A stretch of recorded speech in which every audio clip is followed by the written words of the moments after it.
deviants, the ones who are pure evil. We've been shooting this documentary. Love to roll. Take one.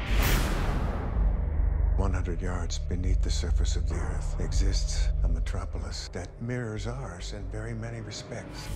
I call it the Marrow. William Decker claims that he's found monsters. I see their shapes moving through the woods. Is he crazy? Is he mentally ill? Is it all a hoax? You believe this? You're a believer. What if this guy's conspiracy theories are all true? Please don't get hurt. It's right up there, the entrance to the Marrow. Okay, did you see anything? Oh, God, he's right here in front of us now. I don't see it. Turn it on. Turn on the light. No. Turn on the light if it's here. I want to see it. Turn off that light. Turn on the light. You're too blind to see what's going on around you. Well, you're gonna see. You're gonna see. Are you kidding me? You should just go. I warned you. I warned you. Some of them were dangerous. Mr. Decker, just tell me the truth about one single thing. They know we found him. Stay away.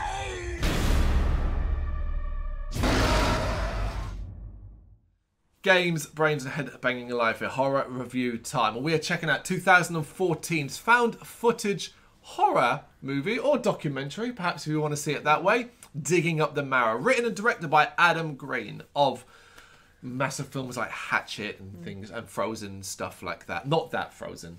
Yeah, not Let It Go, Frozen. And basically, Adam Green stars in this movie as a fictionalized version of himself. Yeah. So to speak, that's effectively what it is. And it's played as a documentary. Now, I will say this is my favourite style of found footage. My favourite style of found footage is documentary style. Not the teenagers just want to film everything kind of thing. Documentary, because it gives such credence to the story, and particularly if it plays out like that. And what I mean by saying, because you'd be like, well, aren't found footage movies documentary? I'm talking about where you get talking heads, we get interviews, where you get that sort of aspect to it. Those are my favourite kind of found footage movies, which is saying a lot because I mostly dislike all found footage horror movies. But yeah, so top of the head, you can think of ones like there was one like The Bay. The Bay is a great one. The Tunnel, which is the Savage Savage Land, fantastic. The Tunnel, which is the Australian one, to the water under it. That was one of my favourite versions of a documentary style thing. Stuff like that is fantastically done. And this is what we get with this as Adam Green. Basically, he loves horror. He loves monsters. So much so that he wishes they were real. He wants them to be real, so to speak. And there is a kind of play on the idea of that, well, monsters do exist, but do we shun them and treat them badly and stuff like that? And you can go back to things like circus freak shows back in the day. Aren't they a type of monster, so to speak? But, of course, monsters aren't real, right? That is until he is contacted by a man. A man. The character's name is William Decker. And it is Ray Wise. Now, Ray Wise, I hope most people know his name. He is a wonderful, wonderful actor, and he is the star of this movie. He is fucking brilliant in this. But I first sort of came across him. We really stood out was Twin Peaks. Yeah. It was Twin Peaks. It was Twin Peaks, absolutely. Other characters, Will Barrett plays himself, who is Adam Green's cameraman, confidant, buddy, friend, that kind of thing. Alex Padre as himself, and Relaya Vanderblit as herself. There's a lot of people that jump in this as well. Directors, actors, for example, what's his name? Not Tony Todd. Plays Jason. What? Oh man, that's annoying, isn't it? It's gone right out of my head, that one. But yeah, like other horror directors and stuff like that. And we get these great sort of shots and things like that at the beginning where we're at conventions and he's talking to other directors about the possibility of monsters being real and stuff like that. It makes sense, doesn't it? Yeah, now everyone's kind of having fun with it because they're like, of course you want monsters to be real and all that kind of thing, and it doesn't really. But he's eventually, like I said, contacted by William Decker, who apparently is a retired detective, and he claims he's found proof that monsters exist. So Adam Green thinks this is a great film. This is a great idea, you know. I'm going to do this documentary about him instead. It's not so much about what initially it was. It was initially just going to be about monsters and how people portray them in life and things like that, artwork conventions, people's thoughts and stuff like that. He decides, okay, I can make this documentary about this man who, and it's not that he believes him. It's not that Adam Green believes him. It's more that he wants it to be real. Yeah. And that's a major part of what this movie does. He wants this to be real. So that kind of allows some of his more questionable decisions Yeah. for us as viewers to make sense. Yeah. You think? I think so, and yeah, because I think it's exciting that someone's reached out to him. So I was like, yeah, this kind of reshape what I was going to do and go with that, and yeah, and like the way his sort of opinions change, and like when he's first interviewing the guy, you can see like his face is like excitement, but also cynicism as well. Of course, it's a good mix. Yeah. Yeah, particularly the way Decker describes what he's seeing. So Decker describes the entrance to. Well, the underground home is the Marrow. And so basically entrances pop up and they're often very well hidden. You won't even know they're there. And he thinks he's found one in a local graveyard. But he's been studying them for a very, very long time. Very long time. So he's very wary about allowing Adam Green. He says about scaring them off. You've got to keep quiet. You've got to do this. You can't do that. But here's the biggest problem. Decker just doesn't have definitive proof. Yeah. For example, he talks about when he's describing the monsters and all that. He has artwork. Drawings that he commissioned and stuff like that. That's not proof. That's never going to fly. He takes them out to the Marrow's entrance, that one that he thinks he's found, which is obviously it's like basically just a hole, a very nondescript hole in a cemetery, and it's an old cemetery as well, so it's not like it would ever seem out of the ordinary. And we get like a lot of nothing basically. Yeah. This is quite important. This is very focused on characters. Yeah. It's a lot of nothing, particularly when Decker's like, oh, there's one right there and there's one right there and stuff like that. We do eventually get our first sort of brief shot of what appears to be a monster when he, Green, frustrated by the lack of anything, turns a light on and they startle. And what it looks like, it's so brief in it. Like it's got a large bulbous head and a very thin neck. It screams and then disappears. Almost. Yeah. Yeah. So for like... That's Adam Green convinced. Yeah. Decker's very unhappy about what they did and stuff like that, but that is Decker convinced that... Adam that convinced that. It is less so about his will and stuff like that. And when he shows it to people, they're very sceptical. They're like, hey, that's great makeup and he's doing your work. Yeah, who's your guy and stuff like that. And no one really buys into it, unfortunately. Which totally makes sense because you would be like... Of course. Filming people's reactions and going, oh, yeah, like, this is really good and, you know... Can we work together? What's your idea? Yeah, so it all works really well. Yes, and ultimately, it all, for us as a viewer, it is purposely trying to make us believe that Decker is not right. Yeah. And so, like, every time, for example, Adam Green tries to discuss Decker about his own family, Decker changes the subject, particularly when we focus on his son. Yeah, he goes quiet. He's like, he will move the conversation along. He won't even, like, do that. He'll move it along. And then there's a door in his house which is padlocked up, which Adam Green notices straight away. And it's like, you don't go in there, that kind of thing. Which again is like, oh, okay, what's that about? Yeah, that's another like little secret and things like that. Absolutely. Yeah. So eventually they plan to set up 5 cameras. Cameras in the area around the Marrow entrance. And a light that will like confuse the monsters and make them seem more natural. They won't notice the cameras. It is quite funny. It's like, oh, these cameras are well hidden. And we see them and they're literally just like taping fucking cameras to the tree. And it's like, yeah, that's not as good as you think. But when they go to collect them, they actually find one of the cameras missing. Camera 2 is missing. But he also, through that footage, ended up seeing that Decker... So what Decker did, he arrived one night and started turning all the cameras off, but forgot one. Yeah. Apparently, forgot one. And you sort of see him... leaning into the hole, what looks like he's feeding something, but you never actually see what it is, which again is a problem. Yeah, because it's once again, it's like, well, it doesn't prove anything. That could just be a crazy guy believing. You became convinced it was his son related. Yeah, I really explain that theory. Because the fact of like he got really angry with Adam when he went to the gravesite without him, went to the Marrow entrance without him, because you scared him away. You know, they trust me to be seen in front of me. The fact that the door was bolted, had the son escaped and back into the Marrow again, and he's trying to get him back out again. That was my theory on that. It's a solid theory, and I think again it's left quite. I will tell you right now, if you're hoping for a satisfying payoff in this, you're not going to get a payoff.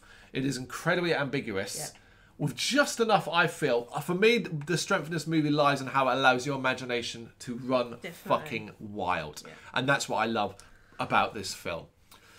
Decker, more suspicion arises on Decker in particular when it turns out Adam's at a convention and he's talking to other famous directors who will act like dicks towards him. It's so awful. That's really good. It's all awful as well because it kind of shows like they're like legends and Adam Green isn't quite there yet and stuff like that. But it turns out that they've been approached by Decker in the past as well, and had obviously been like.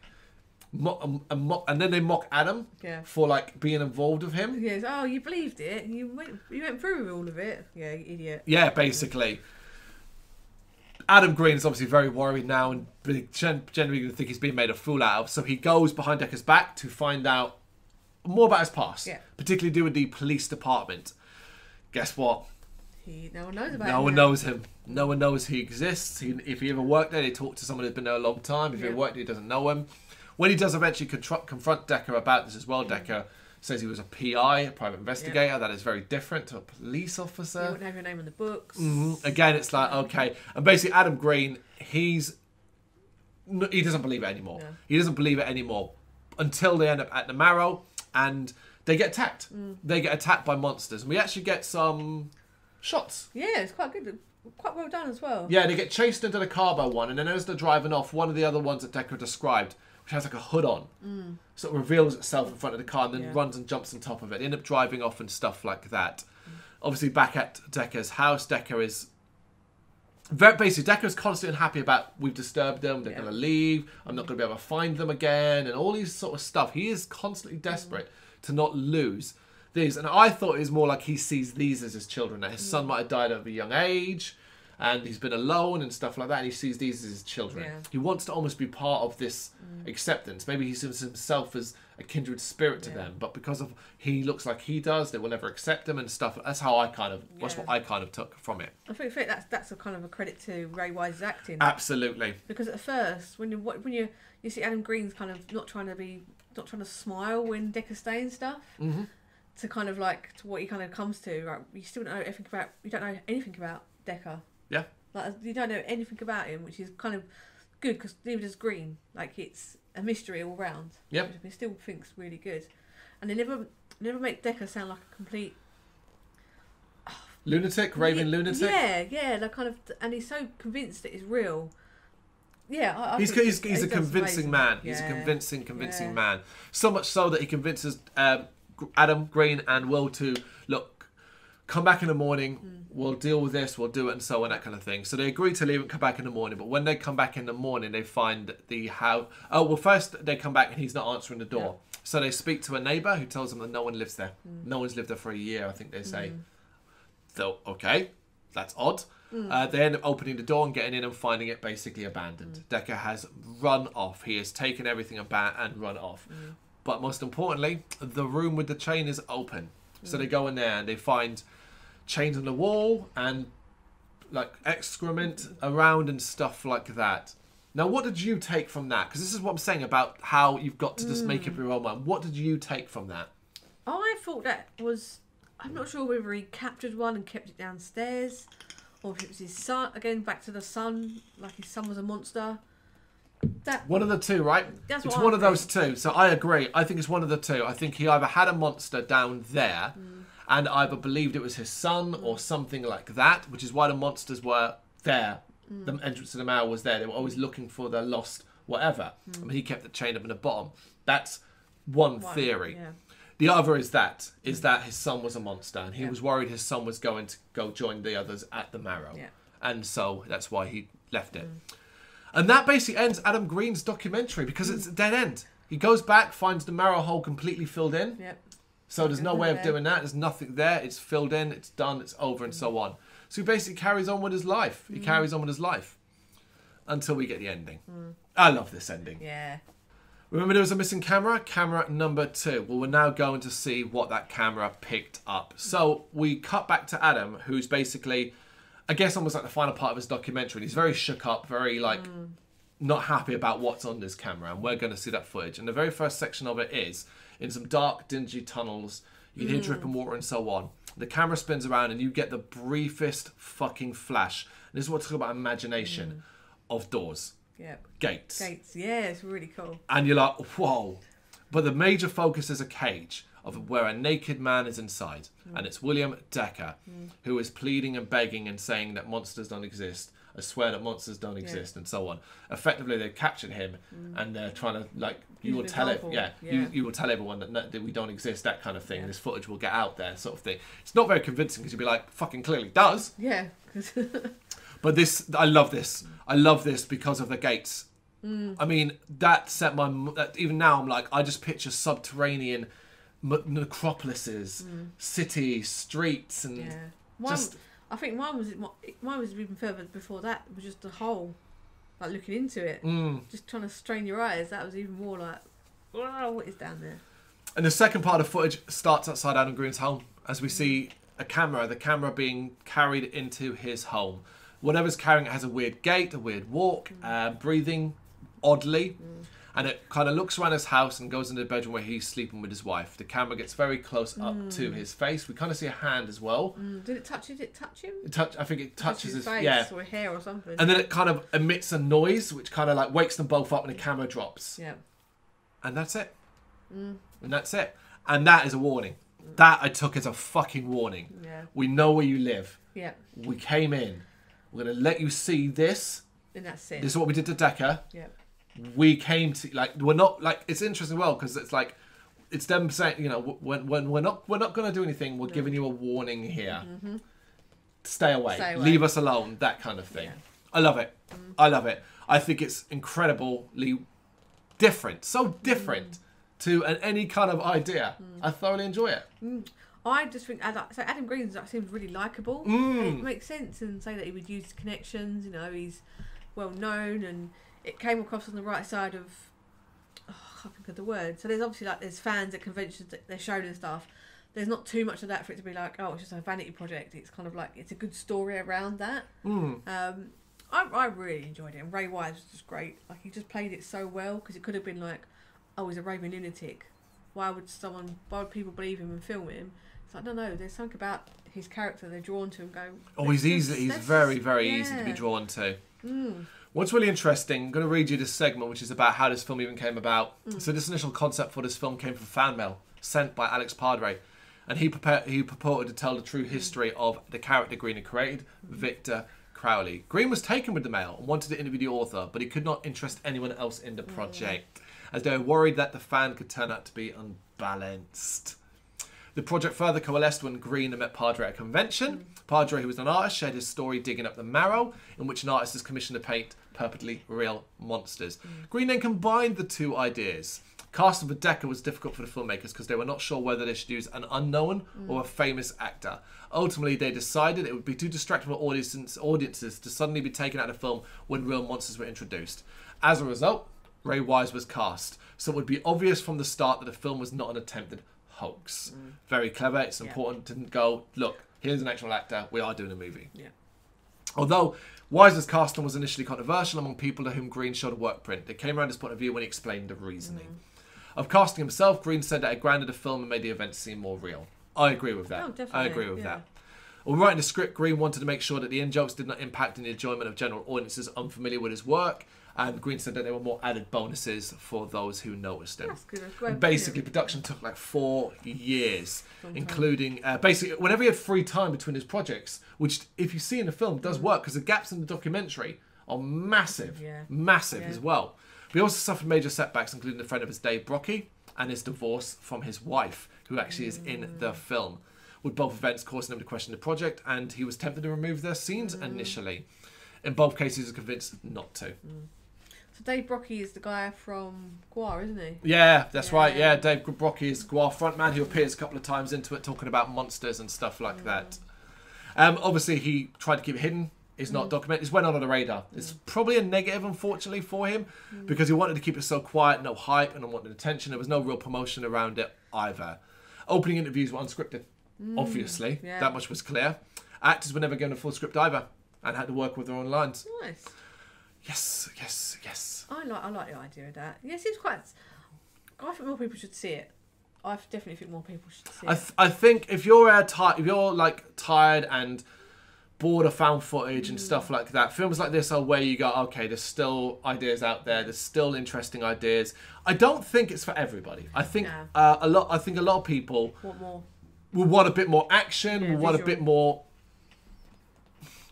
more conclusiveness to it. Oh yeah. And I think that's a shame. I think if I completely understand if you think it's boring or something like that. I really do. I completely get that. Because it can be, I think, at times, if you're looking for something, I said, more action-packed and frantic, and here's some monsters running and screaming and stuff like that. If that's your jam, you're going to find this boring.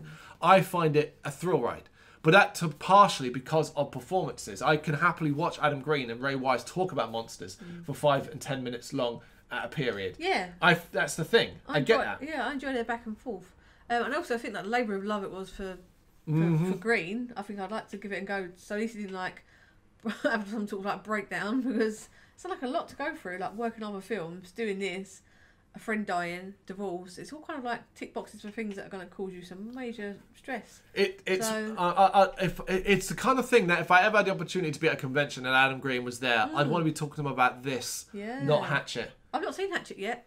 I've yet to see that, which is good. Four of them. So series. But yeah, I would want to talk to Adam Green about this. I would want to talk to him about this because the ultimate thing, and the reason why I've said it a couple of times during this, the reason why I love this movie so much, why I tell people I think it's a great movie, is because it does something that's so rare in horror.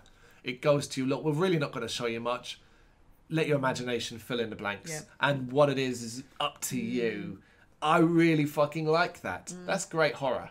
Yeah, and because sometimes when films show you too much, it's ruined because they've not got the budget to do it how you want it to be done. So like, you don't want CG, you want effects, prosthetics, all expensive, you know. And if you see loads, you're like, oh, I was hoping I'd be scared more. Yeah. And then by not seeing it, sometimes you're peering into the dark and you're like, oh God. And when he's seeing things, I'm like, oh God, I don't like that. Yeah. Your brain starts going off on tangents. It does a couple of those very much where Ray Wise is like, look, can't you see it? Can't you see it? And we are staring so intently at that camera. But often, what I really like as well is that doesn't result in a jump scare. Yeah. It generally is nothing. Yeah. Just like cut to the next bit and filming going, oh, that was a waste of time. Like Green going, well, we didn't see nothing last night. And so it's when we do get the 1 or 2 jump scares that do appear, I feel like they're quite effective. It's well worth checking out. If you have, let us know what you think of it in the comments. Thank you very much for watching. You can check us out on gbhbl.com as well as on Facebook, Instagram, Twitter and Tumblr. Go to Patreon to help us out over there. That's patreon.com/gbhbl, as well as Big Cartel, where you can find some of our merchandise. We have a podcast running on SoundCloud and Apple Podcasts. And of course, if you like this video, do us a favour, hit the subscribe button and help the channel grow. Games, horror and heavy metal. What else is life for?